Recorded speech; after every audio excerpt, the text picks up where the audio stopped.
The Frog King, or Iron Henry. In old times, when wishing still helped one, there lived a king whose daughters were all beautiful. But the youngest was so beautiful that the sun itself, which had seen so much, was astonished whenever it shone in her face. Close by the king's castle lay a great dark forest, and under an old lime tree in the forest was a well.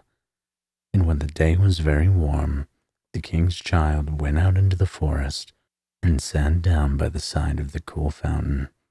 And when she was bored, she took a golden ball and threw it on high and caught it. And this ball was her favorite plaything.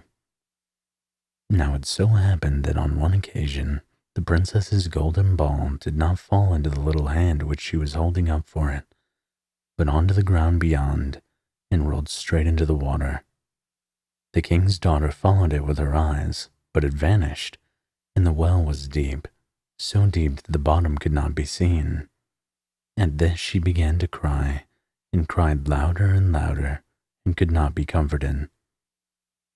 And as she thus lamented, someone said to her, "What ails you, king's daughter? Your tears would melt a heart of stone." She looked round to the side from where the voice came, and saw a frog stretching forth its thick, ugly head from the water. "Ah, old water splasher, is it you?" she said. "I am weeping for my golden ball which has fallen into the well." "Be quiet and do not weep," answered the frog. "I can help you, but what will you give me if I bring your plaything up again?" "Whatever you will have, dear frog," said she. "My clothes, my pearls and jewels, and even the crown which I am wearing." The frog answered, "I do not care for your clothes, your pearls, or your jewels, or your golden crown, but if you will love me, and let me be your companion and playmate, and sit by your side at the little table, and eat off your little golden plate, and drink out of your little cup, and sleep in your little bed, if you will promise me this, I will go down below and bring your golden ball up again."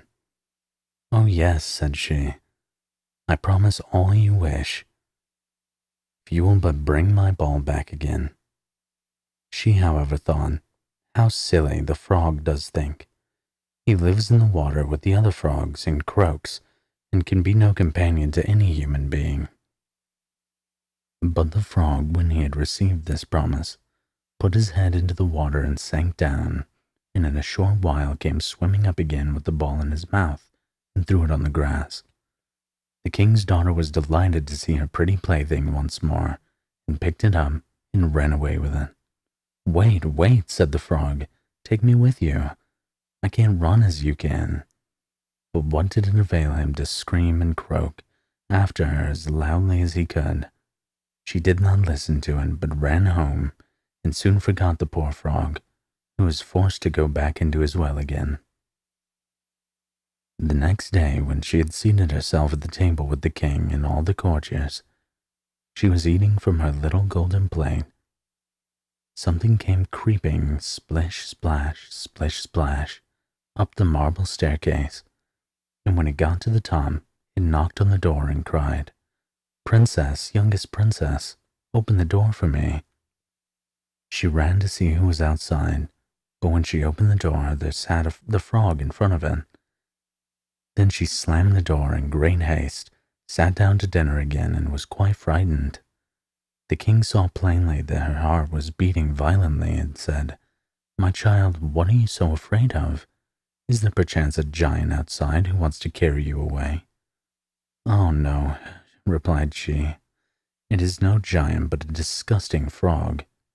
"What does a frog want with you?" "Ah, dear father, yesterday as I was in the forest sitting by the well, playing, my golden ball fell into the water, and because I cried so, the frog brought it out for me again. And because he so insisted, I promised him that he should be my companion, but I never thought it would be able to come out of the well. And now he is outside there, and wants to come in to me." In the meantime, it knocked a second time and cried, "Princess, younger princess, open the door for me."